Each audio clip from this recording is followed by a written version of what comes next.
Kinumpirma ni Department of Justice o DOJ Secretary Crispin Boying Remula na may mga reklamo laban kay religious group leader Apollo Quiboloy na ilang taon nang nakabinbin sa kagawaran.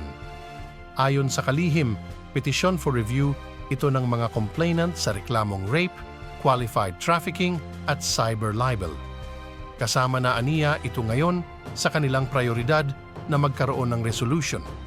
Ilang taon na aniya itong nakabinbin sa DOJ mula pa noong panahon ni dating Pangulong Rodrigo Duterte.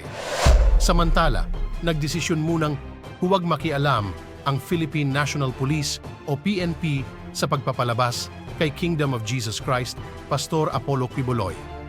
Ito ay kasabay ng paglabas ng subpuena ng Senado para imbitahan si Quiboloy sa pagdinig.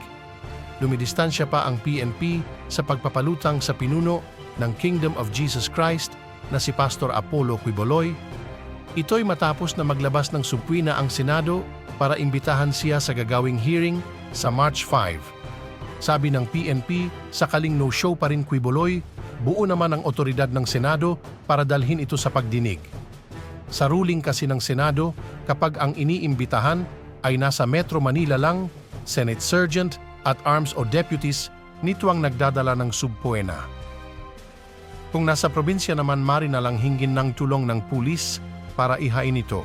Pero nagtatago pa umano si Quiboloy dahil sa banta sa kaniyang buhay at ang sabi niya ay paghahunting sa kanya ng Estados Unidos. Nasa 43 kaso ang kinakaharap ni Quiboloy sa US na ang ilan ay may kinalaman sa sex trafficking, fraud and coercion, sex trafficking on children, conspiracy at bulk cash smuggling.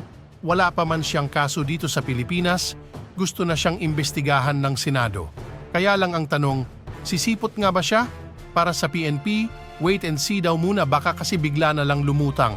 Pero kung wala talaga, saka lang sila kikilos kapautos na ng Senado.